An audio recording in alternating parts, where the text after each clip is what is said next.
एक बार नैमिषारण्य के निवासी ऋषियों ने संसार के कल्याणार्थ सूत जी से पूछा, हे सूत, कराल कलिकाल में लोगों के बालक किस तरह दीर्घायु होंगे, सो कहिए। सूत जी बोले, जब द्वापर का अंत और कलयुग का आरंभ था, उसी समय बहुत सी शोकाकुल स्त्रियों ने आपस में सलाह की, क्या इस कली में माता के जीवित पुत्र मर जाएंगे।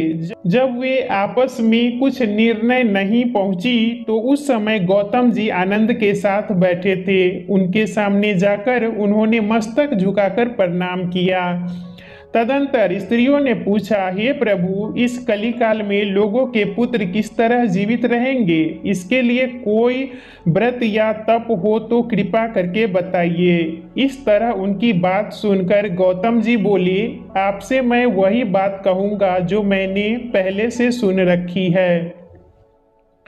गौतम जी ने कहा, जब महाभारत युद्ध का अंत हो गया और द्रोणाचार्य अश्वत्थामा के द्वारा अपने बेटे को मरा देखकर सब पांडव बड़े दुखी हुए, तो पुत्र के शोक से व्याकुल होकर द्रौपदी अपने सखियों के साथ ब्राह्मण श्रेष्ठ धौम्य के पास पहुंची और उसने धौम्य से कहा, हे विपेंद्र, कौन सा उपाय करने से बच्चे दीर्घायु हो सकते हैं? कृपा करके ठीक ठीक कहिए। धौम्य बोले, सत्ययुग में सत्य वचन बोलने वाला, सदाचरण करने वाला समदर्शी जीवुतवाहन नामक एक राजा था। एक बार उसकी स्त्री के साथ अपनी ससुराल गया, वहीं रहने लगा। एक दिन आधी रात के समय पुत्र के शोक से व्याकुल होकर स्त्री रोने लगी, क्योंकि वह अपने बेटे के दर्शन से निराश हो चुकी थी। उसका पुत्र मर चुका था। वह रोती हुई कहती थी, हाय, मुझ बूढ़ी माता के सामने मेरा बेटा मरा जा रहा है। उसका रुदन सुनकर राजा जीवतवाहन का तो मानो हृदय विदीर्ण हो गया। वह तत्काल उस स्त्री के पास गया, उससे पूछा, तुम्हारा बेटा कैसे मरा? बूढ़ी ने कहा, गरुड़ प्रतिदिन आकर गांव के लड़के को खा जाता है। इस पर दयालु राजा ने कहा, माता, अब तुम रो मत, आनंद से बैठो, मैं तुम्हारे बच्चे को बचाने का यत्न करता हूँ। ऐसा कहकर राजा उस स्थान पर गए जहां गरुड़ आकर प्रतिदिन मांस खाया करता था। उसी समय गरुड़ भी उस पर टूट पड़ा और राजा के शरीर का मांस खाने लगा। जब अतिशय तेजस्वी गरुड़ ने राजा का बायां अंग खा लिया तो झटपट राजा ने अपना दाहिना अंग फेर कर गरुड़ के सामने रख दिया। यह देखकर गरुड़ जी ने कहा, देवयोनियों में तुम कौन हो? तुम मनुष्य तो नहीं जान पड़ते। अच्छा, अपना जन्म और कुल बताओ। पीड़ा से व्याकुल मन वाले राजा ने कहा, हे पक्षीराज, इस तरह के प्रश्न करना व्यर्थ है। तुम अपनी इच्छा भर मेरा मांस खाओ। यह सुनकर गरुड़ रुक गए और बड़े आदर से राजा के जन्म और कुल की बात पूछने लगे। राजा ने कहा, मेरी माता का नाम शव्या और मेरे पिता का नाम शालिवाहन है। सूर्य वंश में मेरा जन्म हुआ है और जीवुतवाहन मेरा नाम है।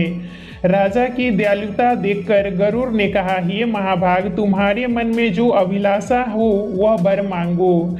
राजा ने कहा, हे पक्षीराज, यदि आप मुझे वर दे रहे हैं तो वर दीजिए कि आपने अब तक जिन पक्षियों को खाया है वे सब जीवित हो जाएं। हे स्वाभिमान, अब से आप यहाँ बालकों को ना खाएं और कोई ऐसा उपाय करें कि जो उत्पन्न हो वे लोग बहुत दिनों तक जीवित रहें। धौम्य ने कहा कि पक्षीराज गरुड़ राजा को वरदान देकर स्वयं अमृत के लिए नागलोक चले। वहां से अमृत लाकर उन्होंने उन मरे मनुष्यों की हड्डियों पर बरसाया। ऐसा करने से सब लोग जीवित हो गए जिनको कि पहले गरुड़ ने खाया था। राजा के त्याग और गरुड़ की कृपा से वहां वालों का बहुत कष्ट दूर हो गया। उस समय राजा के शरीर की शोभा दूनी हो गई थी। राजा की दयालुता देखकर गरुड़ ने कहा, मैं संसार के कल्याणार्थ एक और वरदान दूंगा।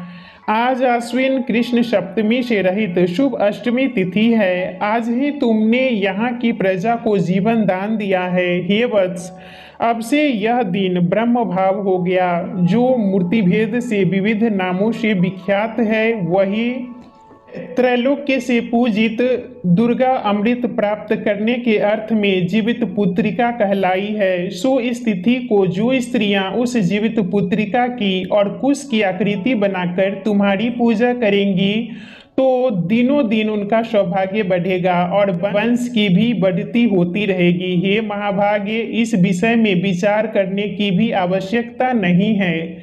हे राजन, सप्तमी से रहित और उदया तिथि की अष्टमी को व्रत करे, यानी सप्तमी विध अष्टमी जिस दिन हो उस दिन व्रत न कर शुद्ध अष्टमी को व्रत करें और नवमी में पारण करें। यदि इस पर ध्यान न दिया गया तो फल नष्ट हो ही जाएगा और सौभाग्य तो अवश्य नष्ट हो जाएगा।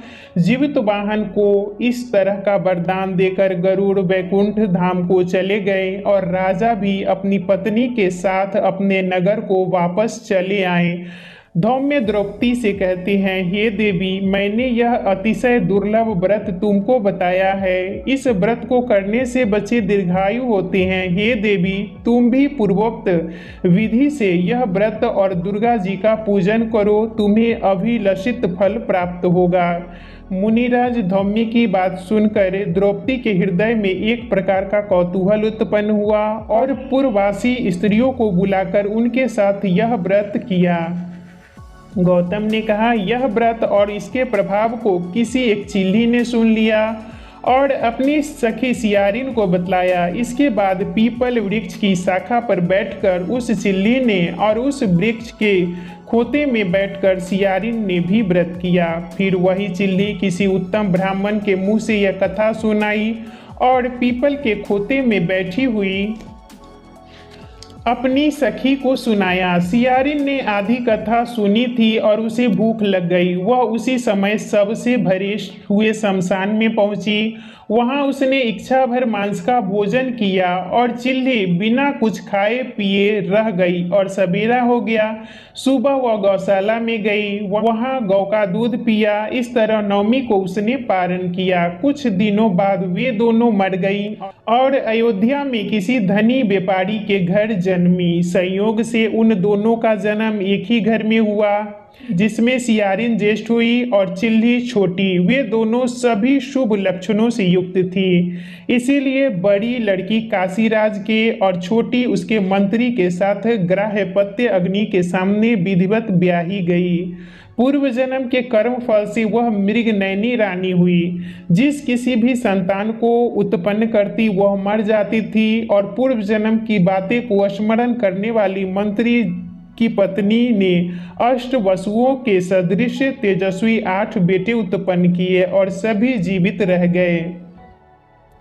अपनी बहन के पुत्रों को जीवित देखकर ईर्ष्यावश राजपत्नी ने अपने स्वामी से कहा, यदि तुम मुझे जीवित रखना चाहते हो तो इस मंत्री के भी पुत्रों को उसी जगह भेज दो जहां मेरे बेटे गए हैं, अर्थात इन्हें मार डालो। यह सुनकर राजा ने उस मंत्री के पुत्रों को मारने के लिए कई प्रकार के उद्योग किए, पर मंत्री पत्नी ने जीवित पुत्रिका के पुण्य बल से बचा लिया। एक दिन राजा ने अपने आदमियों से उन पुत्रों का सिर कटवाकर पिटारी में रखवाया और वह पिटारी उसकी माता के पास भेज दिया, किंतु वे 8 सिर बेशकीमती जवाहरात हो गए और भले चंगे वे 8 लड़के अपनी माता के पास वापस चले गए। उनको जीवित देखकर राजपत्नी को बड़ा विस्मय हुआ। अंत में वह मंत्री की पत्नी के पास आई। उसने पूछा, बहन, तुमने कौन सा पुण्य किया है जिसके बार बार मारे जाने पर भी तुम्हारे बेटे नहीं मरते? इस पर मंत्री की पत्नी ने कहा, पूर्व जन्म में मैं चिल्ली थी और तुम सियारन, दोनों ने व्रत किया। तुमने व्रत के नियमों को भली भांति पालन नहीं किया था और मैंने किया था। इसी दोष से हे बहन, तुम्हारे बेटे नहीं जीते हैं। ओ राजरानी, अब भी तुम उस जीवित पुत्रिका व्रत को करो और तुम्हारे बेटे दीर्घायु होंगे। मैं तुमसे सच सच कह रही हूँ। उसके कथनानुसार रानी ने व्रत किया, तभी से उसके कई बेटे सुंदर दीर्घायु होकर बड़े बड़े राजा हुए। सूत जी कहते हैं, सूत जी कहते हैं, सब प्रकार का आनंद देने वाला मैंने यह दिव्य व्रत बतलाया। स्त्रियां चिरंजीवी संतान चाहती हैं तो विधि पूर्वक यह व्रत करें।